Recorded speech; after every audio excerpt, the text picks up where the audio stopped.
My grandfather, a revered admiral, stood before his peers, raised his glass, and declared that my greatest achievement was wasting a uniform a real man could have worn. He said my only purpose was to be a stepping stone for my brother's brilliant career. But he didn't know I'd just found proof he was using my name, the one he spat on, to build his criminal empire. He was about to learn exactly what a wasted uniform is truly capable of. My name is Lieutenant Quinn Maddox. I'm 29 years old, and tonight I felt like an imposter in my own skin. I was standing in the grand ballroom of the Officers' Club in Norfolk, Virginia, a place that reeked of old power and expensive tradition. The air was thick with the mingled scents of gleaming mahogany and top-shelf Kentucky bourbon. All around me, immaculate dress-white uniforms moved with the fluid grace of swans. The men inside them, staff officers, future admirals, murmuring about postings at the Pentagon as if they were discussing country club memberships. My own uniform was just as white, just as crisply pressed, but under the fabric, I felt like it was still stained with the gritty, salt-laced dust of Somalia. I had just returned from a place where the heat was a physical weight, and the silence between firefights was more terrifying than the noise. A place where one of my brothers in arms, a man who had laughed with me over a cold MRE just days before, didn't come home. No one here asked me about that. They didn't see a combat-tested SEAL. They only saw the name stitched over my heart, Maddox. My brother, Liam, was the true center of this universe. He held court near the fireplace, his own uniform spotless, a smug, confident smile plastered on his face as he boasted about his fast-tracked future in the JAG Corps. He'd never seen a day of real conflict, but he wore the uniform like a birthright. I stood slightly behind him and to the left, a position I'd known my entire life. I was the shadow that proved his light was real, a decorative accessory with a lieutenant's rank. Then the sound that always commanded attention. The sharp tink-tink-tink of a spoon against a crystal glass. My grandfather, Admiral Alistair Maddox, stood near the head of the room. Retired, but his presence still sucked the air out of any space he occupied. His voice, a low rumble honed by decades of command, cut through the chatter. "Gentlemen," he began. Every eye in the room swiveled to him. "Tonight," he continued, his gaze sweeping over the crowd before landing, for a brief, chilling moment, on me. "I wish to raise a glass to the future of the Maddox legacy, to my grandson, Liam." He paused, letting the weight of his words settle. His eyes, sharp and cold as a razor's edge, pinned me in place. "The Maddox family produces leaders, thinkers. We do not produce grunts who are content to follow orders and get their hands dirty in the mud." A knot of ice formed in my stomach. I could feel my mother, Eleanor, who stood beside me, give my hand a faint, nervous squeeze. It was a gesture of sympathy, but it was as frail as a leaf against a hurricane. My grandfather then turned to a cluster of high-ranking officers, a cruel, performative smile spreading across his face. He let out a short, booming laugh. "I'll tell you, gentlemen," he said, his voice loud enough for the whole room to hear. "There are some girls who like to play soldier, but in the end, their place is in the kitchen." The room erupted, not in quiet chuckles, but in a wave of loud, unrestrained laughter. It washed over me, a physical force of humiliation. I stood there, my spine ramrod straight, my face a mask of military neutrality, but inside my heart seized in my chest, squeezed by an invisible fist. My mother's grip tightened, but it was useless. The storm was already raging inside me. The moment passed. The laughter subsided into murmurs. The world spun back into its orbit, but mine had been knocked askew. Trying to maintain some semblance of grace, I moved to get a glass of water, anything to escape the lingering stares. That's when Liam, clumsy in his self-satisfaction, fumbled the leather-bound folder he was carrying. A flurry of white paper scattered across the polished floor. One sheet drifted and landed directly at the toe of my polished black shoe. The official seal of the Department of Defense was at the top. I bent down to pick it up, a reflexive act of helpfulness. And then my world stopped. It was an SF-86, the Standard Form 86, the Questionnaire for National Security Positions. A document I knew intimately. My eyes scanned the page, and then they froze, the blood turning to ice in my veins. There, in Section 20A, the line for family sponsor with active security clearance. My name was printed in bold official type. Lieutenant Quinn M. Maddox, TSSCI. But it was the line below that shattered me, the signature line. It was a forgery, a blatant, almost insulting imitation of my own hand. It was Liam's handwriting, the same clumsy looping script I had held his hand and patiently guided him to form when he was just a little boy learning his name. The memory flashed, sharp and painful, a sunlit kitchen, the smell of cookies, his small hand in mine. He hadn't just stolen my name, he had stolen a piece of our childhood, twisted it, and used it against me. The public humiliation was one thing. This was a violation. They hadn't just insulted me, they were siphoning my blood to fuel their own ambitions.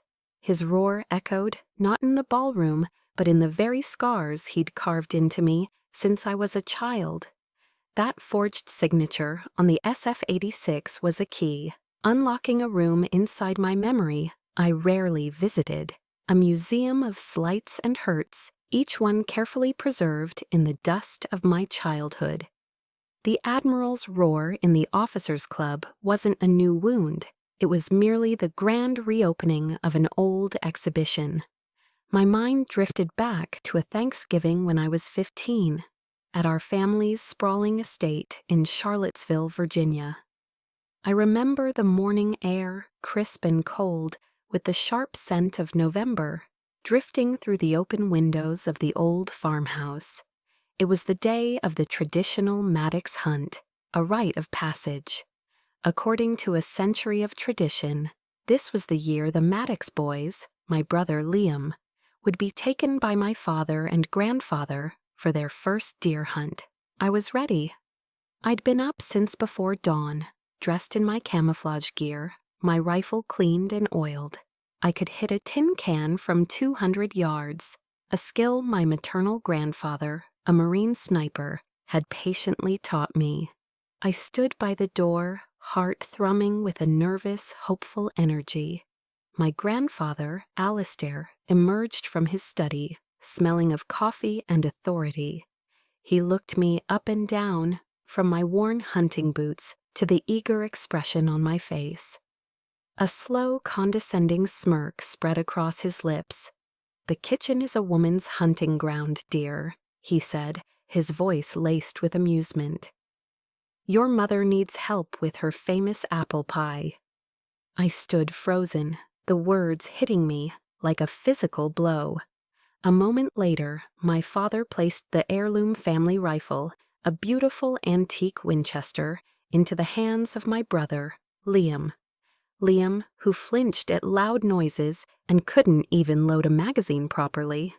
He looked at the weapon with a mixture of fear and entitlement, the perfect embodiment of his character. I was banished to the kitchen. The warm, cloying scent of cinnamon, nutmeg, and stewing apples filled my lungs, feeling thick and suffocating. All morning, as I peeled apples and rolled out dough under my mother's sad, watchful eyes, I could hear the distant, exciting crack of rifle fire echoing from the woods. The sound of a world I was qualified for, but barred from entering. That evening, the great dining hall was filled with celebratory noise. Liam's first kill, a small buck my father had practically herded into his path, was the centerpiece of conversation. He was toasted, praised, his story embellished with each telling, until he sounded like a seasoned hunter. I sat at the far end of the table, silent, pushing the food around on my plate. When dessert was served, a slice of the pie I had helped make was placed in front of me. The filling had congealed and the crust was cold. It tasted like disappointment. That wasn't the only exhibit in the museum. The most prominent one was in the main drawing room, the Maddox Wall of Honor. It was a vast expanse of dark, polished oak, dedicated to the uniformed portraits of the men of the Maddox line, stretching all the way back to the Civil War. It was a silent, imposing testament to our family's patriarchal legacy.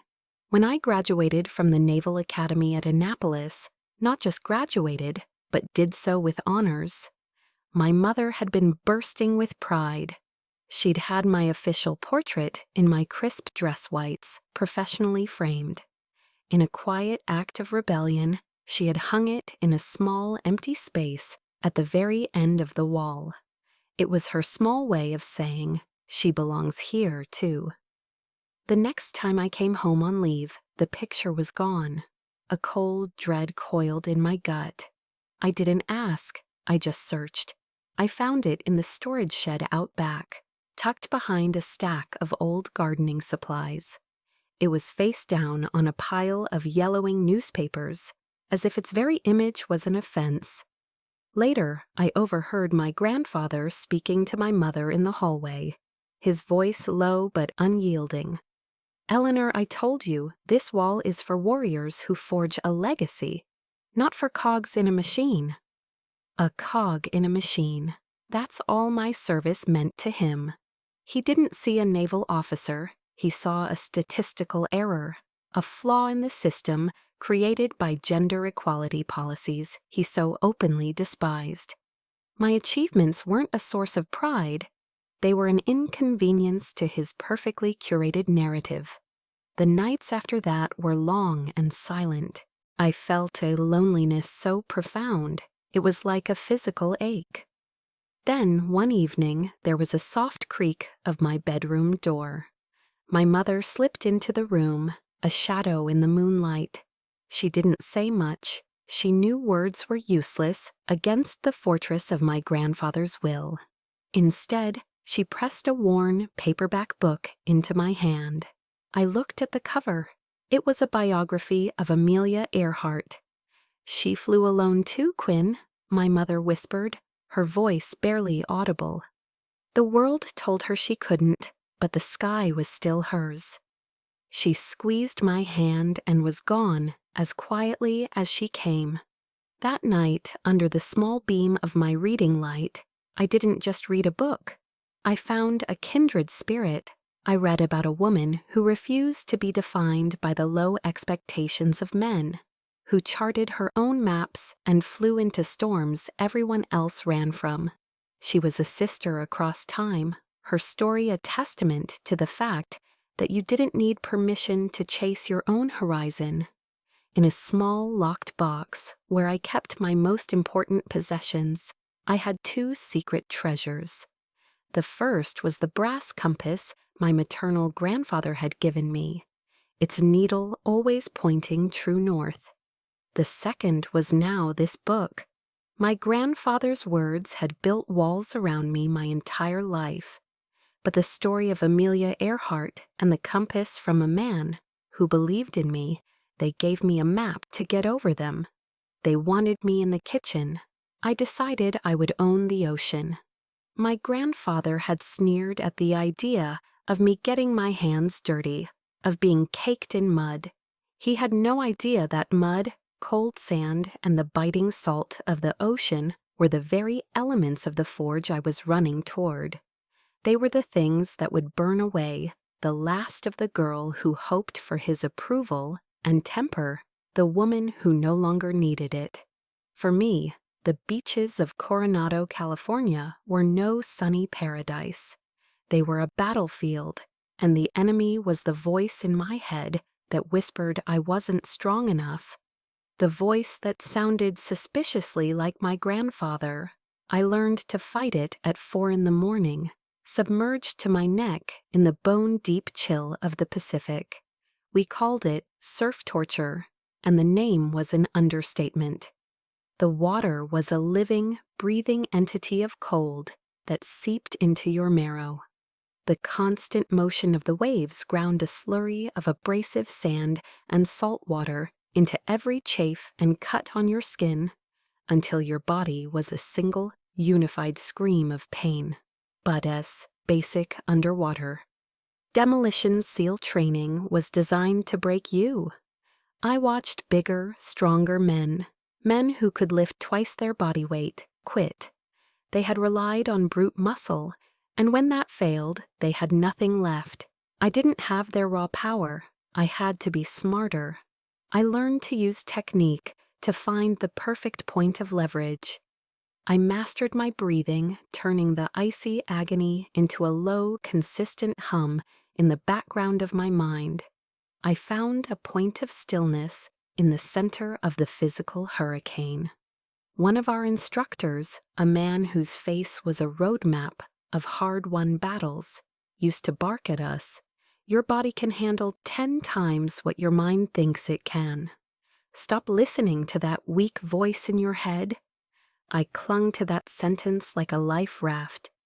My grandfather wanted me in a warm kitchen. It was this freezing, relentless misery that finally made me feel alive. The ultimate test came during Hell Week, 5.5 days of non-stop, punishing evolution, all on less than 4 hours of sleep. Your body is a wreck, your mind a hallucinatory fog. It's here that the real you is exposed. My boat crew was carrying a telephone pole, what we called a log, a massive water-soaked timber that felt like it weighed a ton. We were stumbling through the deep, soft sand, each step an act of pure will. One of my teammates, his face pale with exhaustion, stumbled and fell to his knee. The log dipped dangerously. "I told you," he gasped, spitting out sand and bitterness. "This is no place for a doll." A white-hot flash of anger cut through my exhaustion, but I didn't waste my breath on an argument. I dug my boots into the sand, locked my knees, and tightened my grip on the rough, splintered wood. I took the extra weight onto my own shoulders, my muscles screaming in protest. Then I used the last of my voice. "Get up," I roared, my throat raw from salt and shouting. "We don't leave anyone behind." It wasn't a plea, it was a command. The sheer raw authority in my voice cut through his self-pity. He stared at me for a second, his eyes wide with shock. Then he gritted his teeth, scrambled back to his feet, and put his shoulder back under the log. From then on, no one called me doll. They called me Maddox. The day I graduated Bud-S, standing on that grinder with the few men who had made it through, was the proudest day of my life. The California sun was warm on my face. Families were cheering, crying, rushing forward to pin the coveted trident, the symbol of a Navy SEAL, onto the chests of their sons, their husbands, their brothers. But there was no one there for me. Liam was busy with a law school party. My grandfather, I was told, simply refused to come. In the middle of the celebration, my phone buzzed with a single, short text from my mother. "I'm proud of you." I stood among my brothers in arms, the men I had bled with, and I had never felt so profoundly alone. I had done it. I had proven my worth to the most elite fighting force in the world. But to the family whose name I carried, I was still a ghost, a rounding error in their grand equation. That night, I walked down to the beach alone. I sat in the cool sand and pulled the small, heavy trident from my pocket. It gleamed in the moonlight, its eagle, anchor, and pistol a symbol of everything I had endured and overcome. This small piece of metal was my legacy. It wasn't a Maddox heirloom passed down through a line of entitled men. It was mine, forged in my own sweat, my own blood, and my own steel. I had proven them wrong, but as I sat there, the weight of the trident in my palm felt heavier than any log. It's heavy when you're the only one lifting it. And in that moment, facing a new war fought not with bullets but with lies, I confronted a bitter truth. This battle I couldn't win alone. I sat in my small apartment in Coronado, the late afternoon sun warming the floor. Through the sliding glass door, I could see the collection of rugged cacti on my balcony, standing silent and resilient against the salty air. They were survivors, thriving on neglect. For the first time, I didn't feel a kinship with them. I felt the crushing weight of my own solitude. The trident on my dresser was a testament to what I could endure alone. But this new war was different. This wasn't a battle of physical endurance. It was a battle of truth against a lifetime of lies. And I couldn't fight it alone. My fingers hovered over my phone. There were so few people I could call. Who could possibly understand the suffocating power of a man like my grandfather? With a deep breath that did little to calm the tremor in my hand, I dialed the one number that was both the source of my comfort and my pain, my mother. The phone rang 3 times, each one stretching into an eternity. Finally, her voice came on the line, soft and laced with its usual gentle anxiety. "Quinn, is everything all right, dear?" There was no easy way to say it. I didn't circle the issue. I just laid it out, my voice flat and clinical as I detailed the events at the officers' club, the public humiliation, and the cold, hard fact of the forged signature on the SF-86. The other end of the line went silent. I could hear her take a long, shaky breath. When she finally spoke, her voice was different. The frailty was gone, replaced by something cracked but solid, like earth after a long drought finally receives rain. "I am so sorry, Quinn," she said, and her voice broke on my name. "I have been so weak. For so long I've watched them chip away at you, and I did nothing but offer useless comfort. I let them trample you." She took another breath, this one firm. "But not this time. This stops now. Whatever you need to do, I will do it with you. I have some of his old things in storage, papers, letters. I don't know if they're useful, but they're yours." For the first time in my 29 years, I didn't feel like my mother was trying to soothe me. I felt like she was standing beside me, ready to hand me a weapon. A friend from the academy had given me a name, a JAG lawyer with a reputation for being brilliant and utterly fearless. The next day, I drove up the coast to a small, quiet coffee shop, tucked away in a La Jolla cove, a place where the gentle sound of the waves seemed to promise discretion. Major Anya Sharma was already there, sitting at a small table in the corner. She stood as I approached, in her uniform with intelligent, perceptive eyes and a handshake that was firm and decisive. She radiated competence. I didn't waste her time. I laid out the facts, just as I had for my mother, and slid a copy of the fraudulent SF-86 across the table. She listened. She didn't interrupt, didn't offer platitudes. Her dark eyes were fixed on mine, and in them I saw no pity, no disbelief, only sharp, focused analysis. She was a fellow warrior, and this was her battlefield. When I finished, she was silent for a moment, her gaze dropping to the forged signature on the paper. Then she looked up, pushed her untouched cup of black coffee to the side, and leaned forward slightly. "Lieutenant," she said, her voice calm but carrying the weight of law. "This isn't a family drama. This is felony fraud against the federal government and a clear violation of Article 134 of the UCMJ. Your security clearance is a national asset, not the Maddox family trust fund." A wave of validation washed over me, so powerful it almost buckled my knees. She got it. "They made a critical mistake," Anya continued, a glint of steel in her eyes. "They assumed you would be silent. They assumed you would protect the family name over your own honor. We are going to prove them wrong." That evening, my small Spartan apartment transformed. Anya arrived with a laptop full of legal databases and stacks of books on military law. My living room became an impromptu war room. On her advice, I made one more call. 20 minutes later, there was a quiet knock on the door. It was Noah Vance, my teammate. A Master Chief, a man of few words and unshakable loyalty. He walked in, gave Anya a short, respectful nod, and took in the scene without a single question. He just found an empty space on the floor, opened his own ruggedized laptop, and got to work. "Anything you need scanned, encrypted, or backtraced, you tell me," he said, his voice a low rumble. It was the most I'd heard him say all week.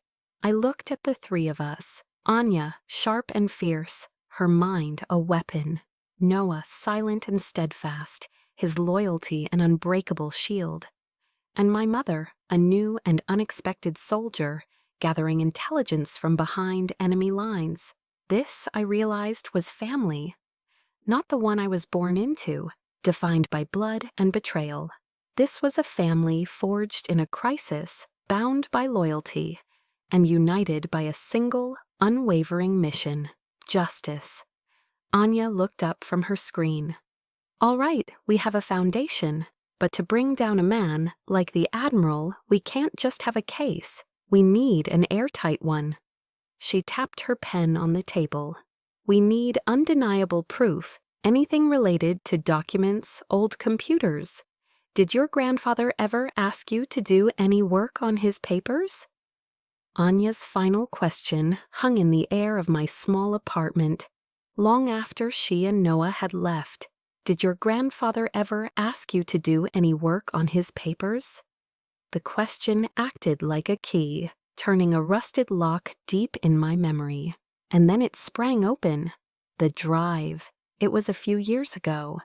My grandfather had handed me a sleek, silver lacy external hard drive. His tone had been dismissive, as if assigning me a trivial secretarial task. "I need you to digitize the Maddox service legacy, Quinn," he'd said. "Scan the old commendations, the letters, and I'll need you to sign a few blanket authorizations for archival access. Just a formality." I'd done it without a second thought, eager for any crumb of inclusion, any task that made me feel like part of the legacy. I was so foolish. A cold dread, sharp and acidic, rose in my throat. I knelt and reached under my bed, my fingers finding the familiar cold steel of the small footlocker where I kept my most private possessions. I pulled it out. Inside, resting beside my grandfather's compass and the worn paperback about Amelia Earhart, was the silver lacy drive. The juxtaposition made me sick. My two symbols of rebellion and hope, lying next to what I now suspected was the instrument of my betrayal. I took it back to the living room, where Noah had returned and was working silently on his encrypted laptop.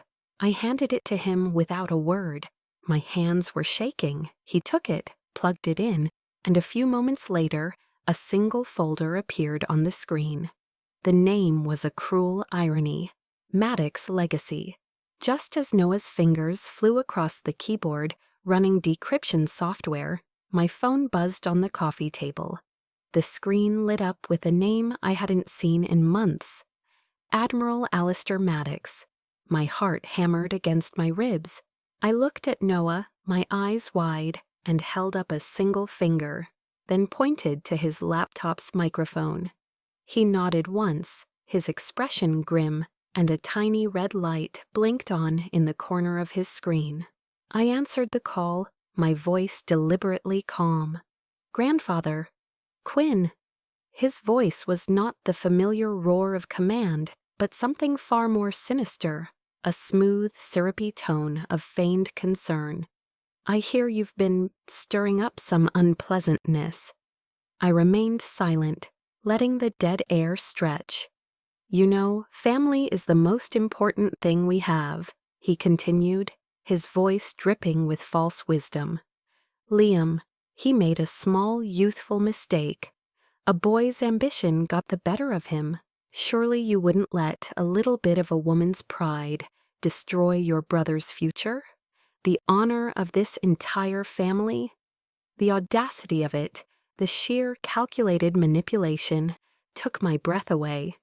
He was using the very words, the very tactics he had used to control and diminish me my entire life. "This ends now, Quinn." His voice hardened, the velvet glove slipping to reveal the iron fist beneath. "Drop it. If you don't, I will be forced to take measures you will not like. Do you understand me?" He wasn't asking, he was threatening me. And in doing so, in his supreme arrogance, he had just confessed. "I understand perfectly," I said, my voice as cold and empty as a spent shell casing, and ended the call. I turned back to the screen, my entire being buzzing with an Arctic rage. "Did you get it?" "Every word," Noah confirmed. At that moment, a new window popped open on the screen. Anya's remote decryption had worked.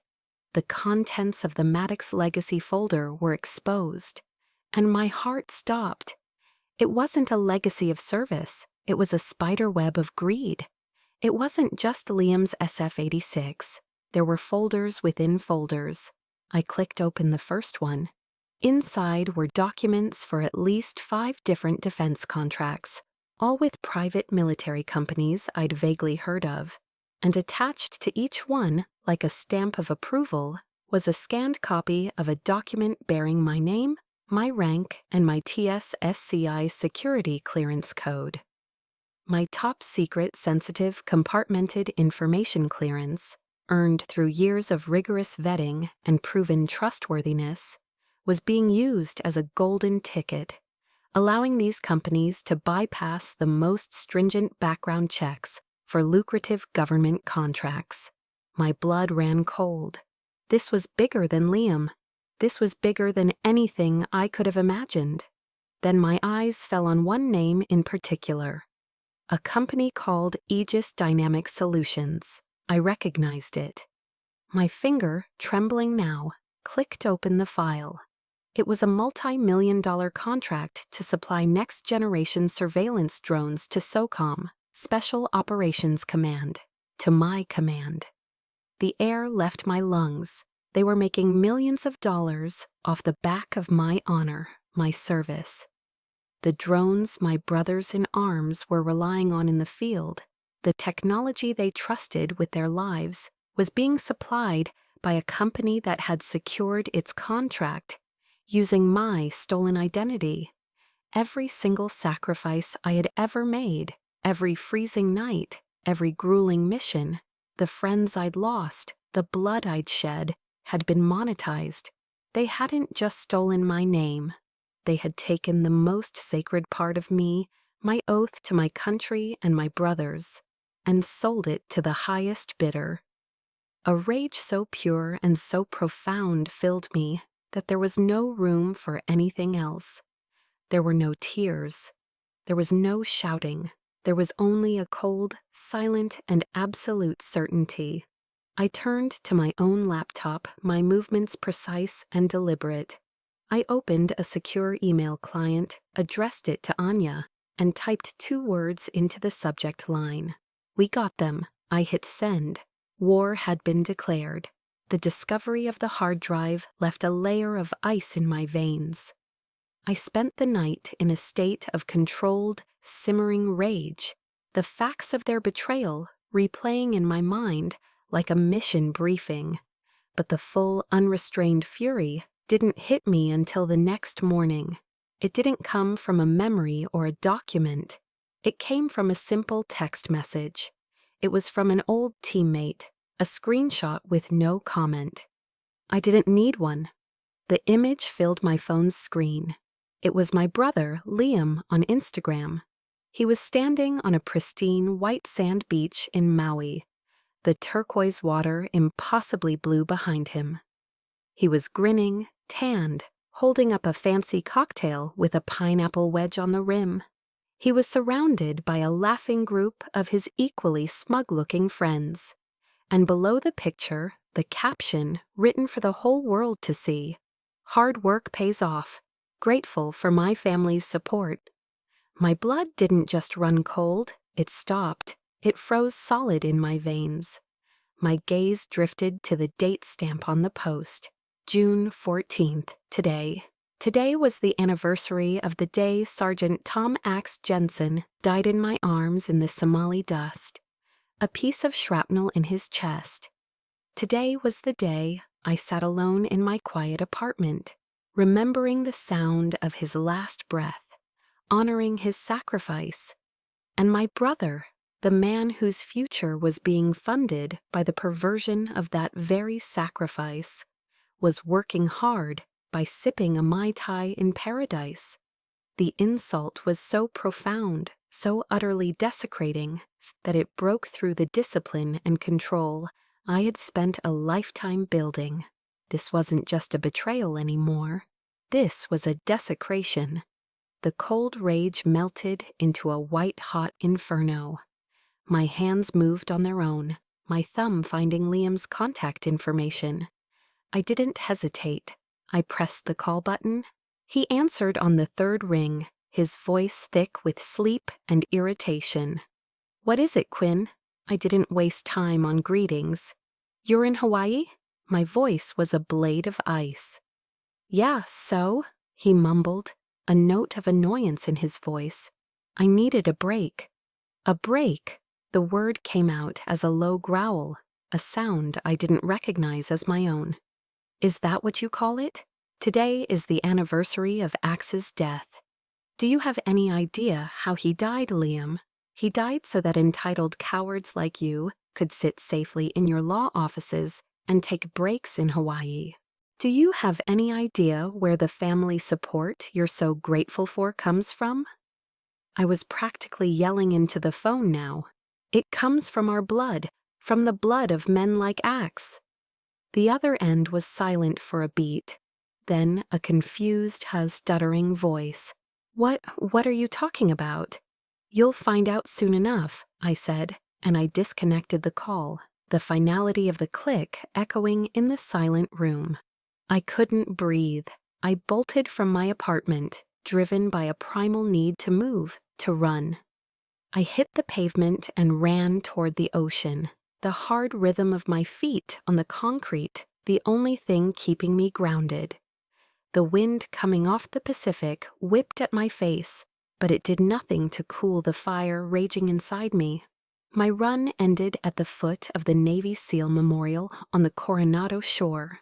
I stood there, panting, my hands on my knees, staring at the wall of bronze plaques bearing the names of the fallen. My eyes found his, Thomas R. Jensen.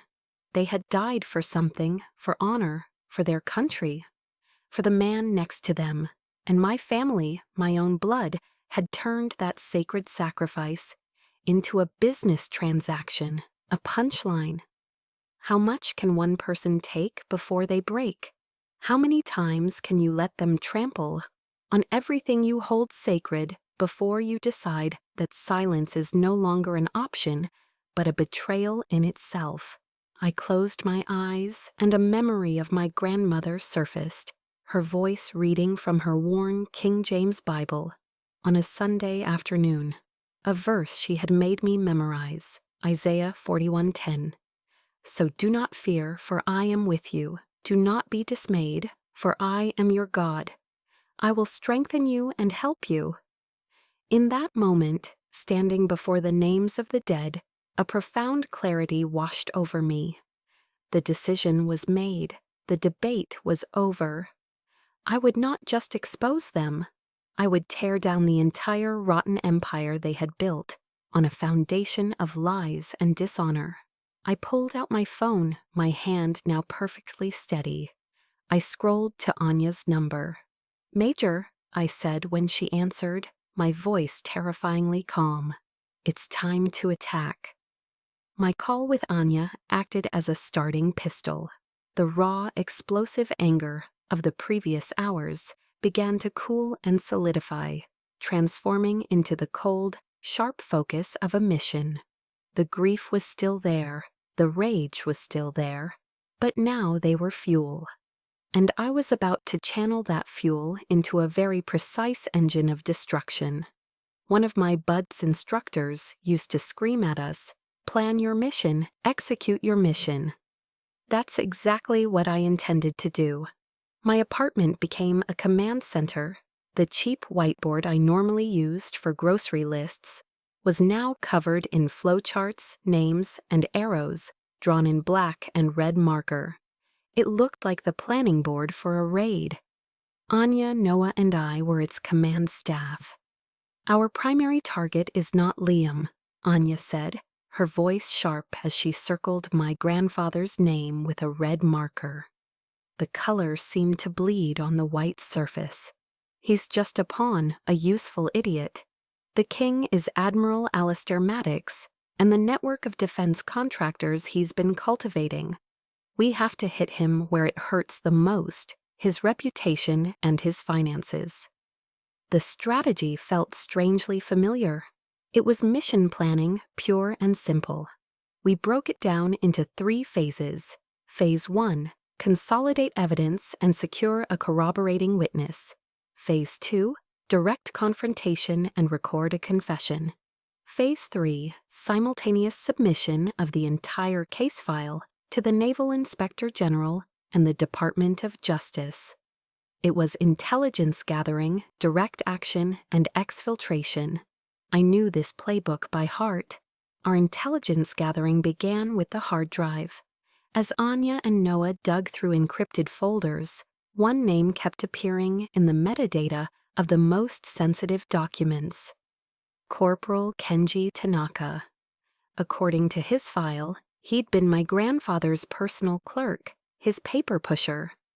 The records also showed he'd taken an abrupt and unexpected early discharge from the Navy, just weeks after the largest of the Aegis contracts were signed. It was too much of a coincidence. "He's the weak link," Anya stated, her eyes narrowed in concentration. "And that makes him the most important one. If he talks, if he agrees to testify about what he saw, this case goes from strong to hermetically sealed." Noah, working his quiet magic, found him in under an hour. Tanaka was living off the grid in a small rural town in Oregon, working as a carpenter. He had tried to become a ghost. I knew instantly that I had to be the one to go. Anya could send a subpoena, but a man hiding in fear wouldn't respond to a legal threat. He would just run deeper. Only a soldier could talk to another soldier. We spoke a different language, one built on shared hardship and unspoken codes of honor. I had to remind him of that. The flight to Oregon was long. I spent the time going over what I would say, but I knew it was useless. This wasn't about a script. It was about connection. I found Tanaka in a large, dusty workshop that smelled beautifully of pine and sawdust. He was thinner than in his service photo, and his eyes, the eyes of a man who lives in constant, low-grade fear, darted around nervously. He looked older than his years. When I introduced myself as Lieutenant Quinn Maddox, the chisel in his hand clattered to the floor. "I don't know anything," he stammered, his hands immediately raising in a gesture of surrender. He wouldn't even look me in the eye. I didn't press. I didn't raise my voice. I simply found an old wooden stool and sat down, letting the silence of the workshop settle around us. Then I told him about Axe. I told him about the men I served with, about the risks they were taking every single day. I told him about the Aegis drones, the ones whose procurement contracts he had personally notarized, and how those drones were now flying over the heads of my teammates in hostile territory. "I'm not asking you to go up against an admiral, Corporal," I said, my voice soft but firm. "I'm asking you to stand with the soldiers on the ground, your brothers, my brothers. Your silence right now, it's helping them turn our sacrifices into their profit margin. It's making them rich off the blood of men like Axe." He still wouldn't look at me, but I saw his knuckles turn white, and as he gripped the edge of his workbench. I had said what I needed to say. I placed a small card with Anya's number on it next to him. "If you decide you want to do the right thing, call this number. She'll protect you." I turned and walked away, the scent of sawdust following me out the door. I didn't know if I had succeeded. I spent the flight back to San Diego in a state of suspended animation, the entire operation hanging on the decision of one scared man in Oregon. As my plane was descending through the coastal fog, my phone vibrated. It was a text from Anya. "Tanaka called. He's in. He'll sign a sworn affidavit." A wave of relief so intense it felt like a physical impact washed over me. I leaned my head back against the seat and closed my eyes. Phase 1 complete. I pulled up my contact list, my thumb hovering over my grandfather's name. It was time for Phase 2. It was time to walk into the lion's den. Phase 2 required a very specific battlefield, one of his choosing, not mine. I selected the Army and Navy Club in Washington, D.C., a place so steeped in tradition that the very air felt heavy with the ghosts of past power. I chose it because it was his sanctuary, a fortress of mahogany and brass, where generations of stern-faced generals and admirals stared down from their gilded oil portraits. It was the last place on earth he would ever expect to be vulnerable. In his throne room, a king never fears a coup. I prepared for the role meticulously. I left my uniform in the garment bag. Instead, I wore a civilian suit, a simple but impeccably tailored charcoal gray ensemble that spoke of quiet, professional competence. It was a deliberate choice, a visual counter-narrative to the mud-caked grunt he had so publicly dismissed. Tucked into the inner pocket of my blazer, resting coolly against my heart, was my primary weapon, a sleek black fountain pen. To any observer, it was an elegant writing instrument. In reality, it was a high-fidelity micro-recorder, patiently waiting to do its work. This was my direct action, and the pen was my blade. He was waiting for me in a private study they had reserved, a room that smelled of old leather, expensive cigar smoke, and centuries of unquestioned authority. He was sunk deep into an oxblood leather armchair, a heavy crystal tumbler of dark cognac swirling in his hand.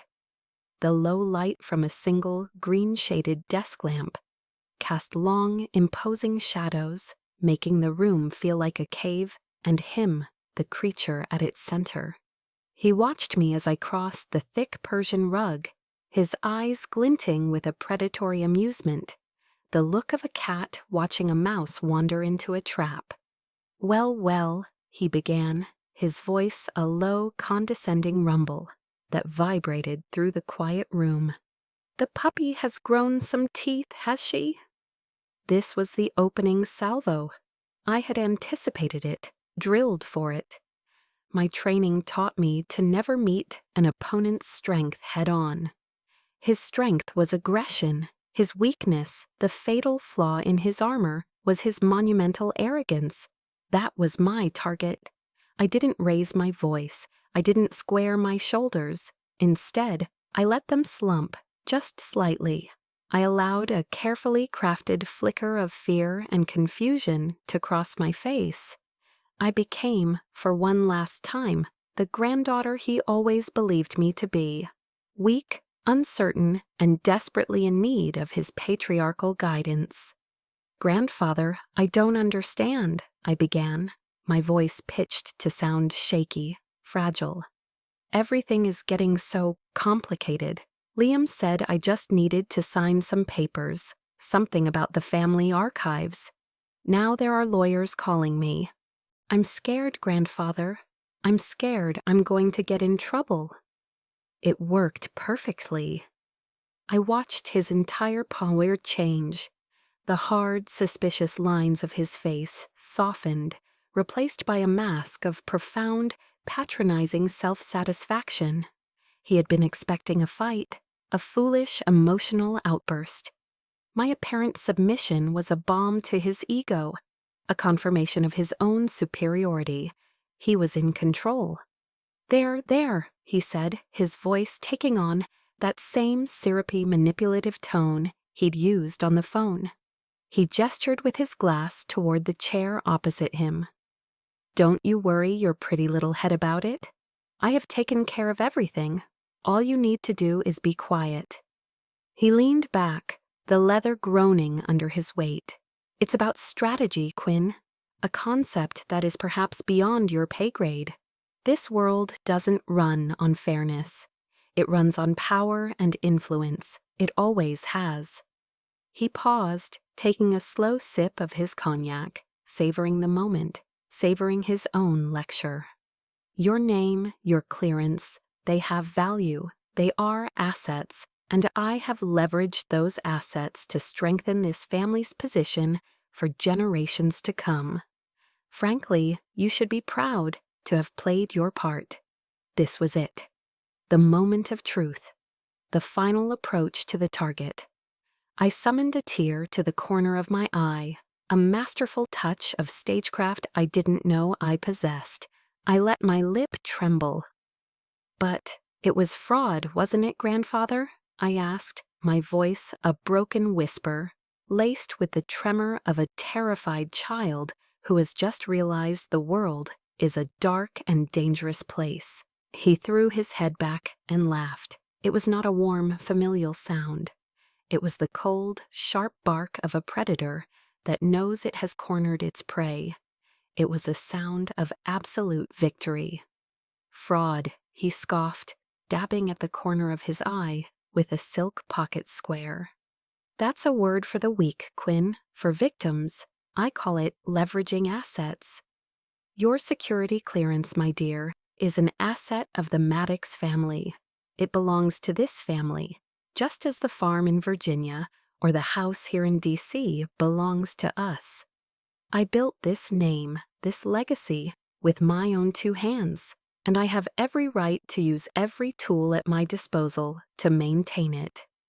He leaned forward then, his eyes boring into me, the mask of the benevolent patriarch now completely gone, revealing the unvarnished tyrant beneath. His voice dropped to a conspiratorial, chilling growl. "You, Liam, all of you are instruments for the preservation of that legacy. You are tools in my toolbox. A grunt soldier like you, a simple tool, could never possibly understand the burdens of a man in my position." He had said it all. He hadn't just admitted to it. He was boasting.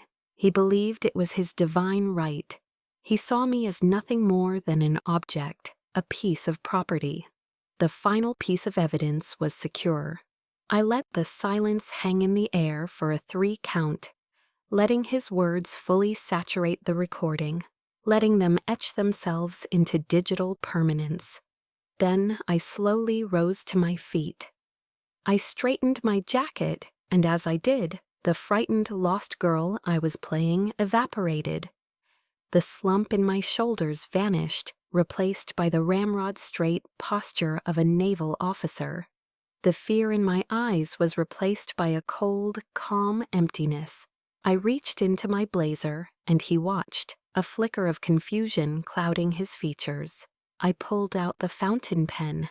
I didn't point it at him. I simply capped it, the click of the lid snapping shut, echoing in the silent, tomb-like room.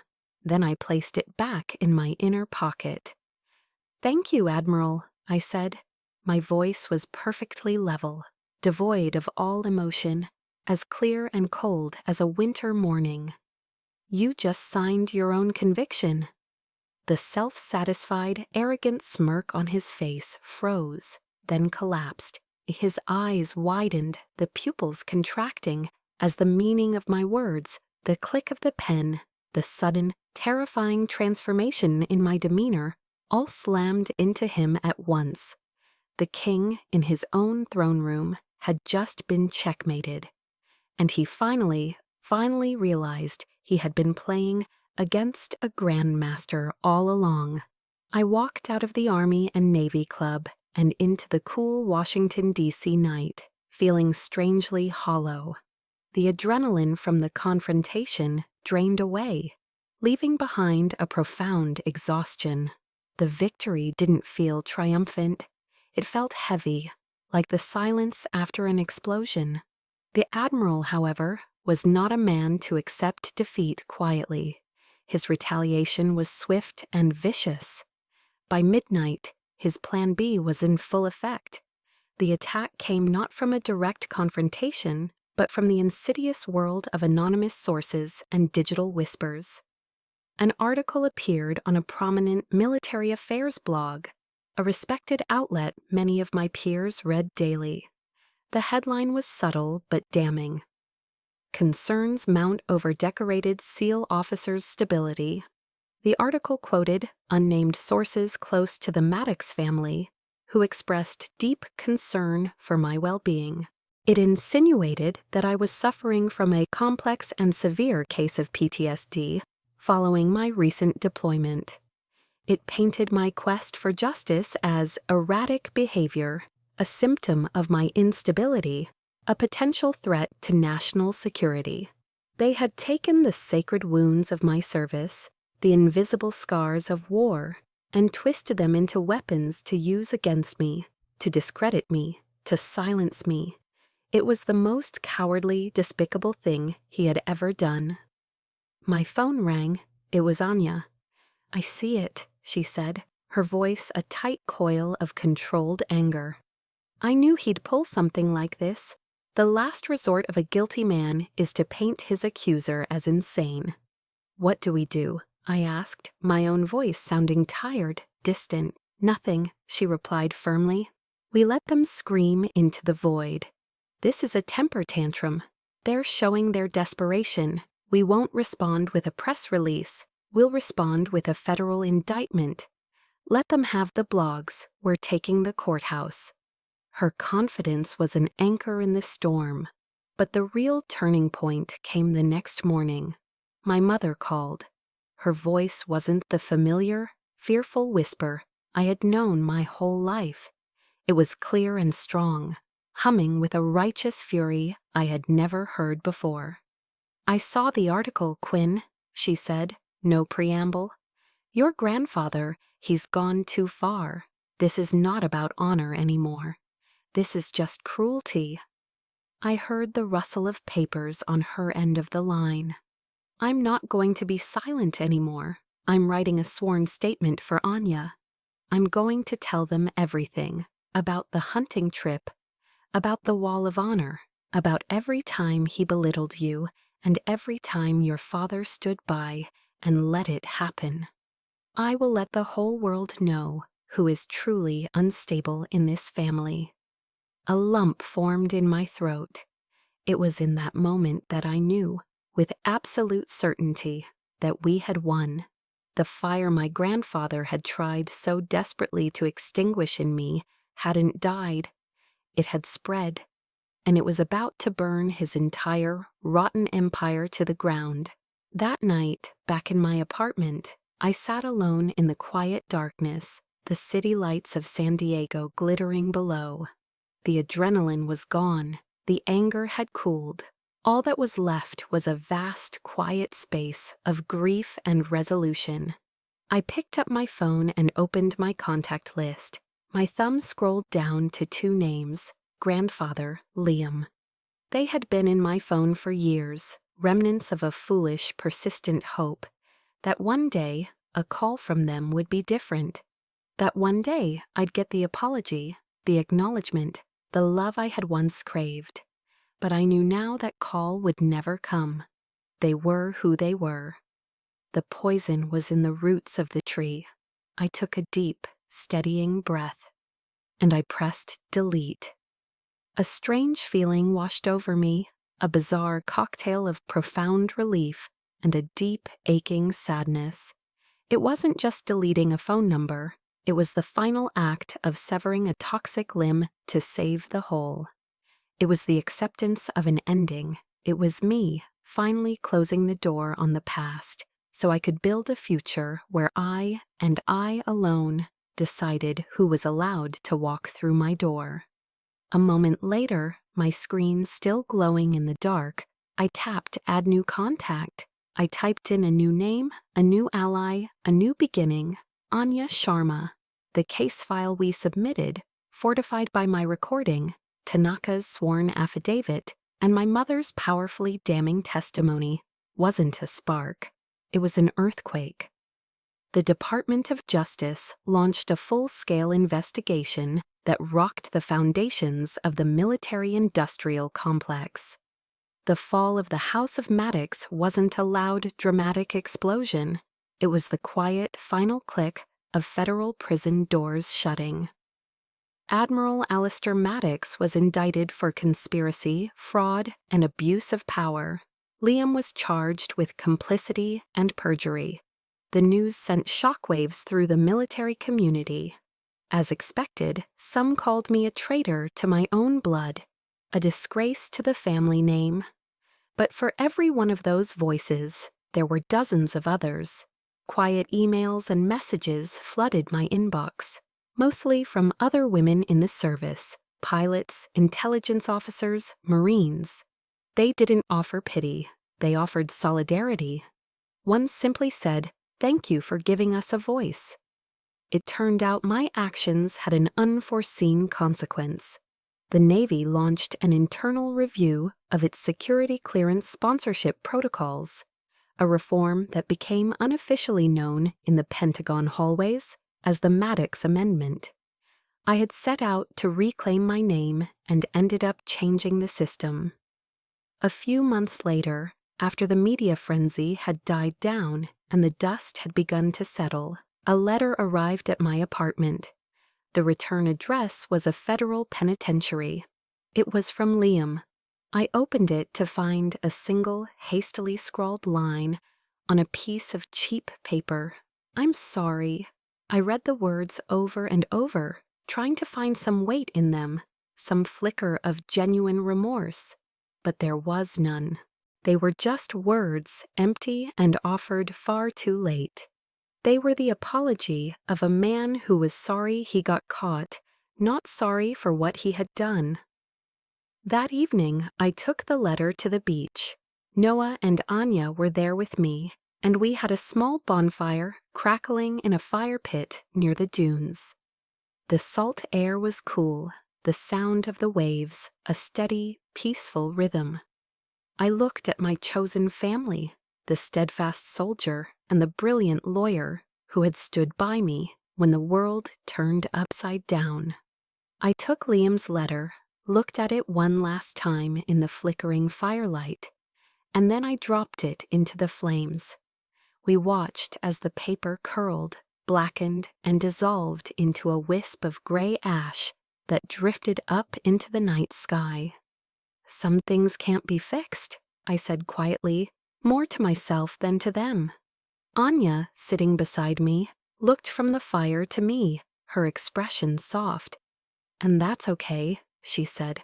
Her words were a gift, a form of permission I didn't know I needed. Permission to let go without guilt. Permission to accept that some wounds don't heal, they just become a part of you. Months later, I was sitting in my own office at the Naval Special Warfare Command in Coronado. It was early morning, and through my window I could see the teams on the grinder, going through their morning PT, their determined shouts cutting through the cool air. On my desk lay a file. It wasn't a forged document, it wasn't evidence, it was an application for the position of SEAL Team Commander, a role no woman had ever held. I picked up my pen, the same pen I had used to record my grandfather's confession. I uncapped it and looked down at the empty signature line. Quinn Maddox, a name they had tried to bury in mud and shame. But it had survived. Now it stood for something else. It was an imprint of truth, of honor, and of a future I would command myself. I signed my name. The ink flowed, dark and decisive. The stroke was strong. Outside, the Pacific Ocean whispered against the shore. The storm had passed, the sun was rising, and for the first time in a very long time, I felt at peace. I was still standing. That was my storm, and I know many of you are facing your own. It may not be against an admiral in a boardroom, but that feeling of being silenced, of being told you're not enough, that's a battle we all understand. What I learned in the forge of it all is this: your name, your honor, and your future belong to you alone. The pen you use to write your own story is already in your hand. If stories like this give you strength, if they are a reminder of the power of your own voice, then follow our channel. There are more battles to witness and more voices waiting to be heard. Your support helps us bring them to light.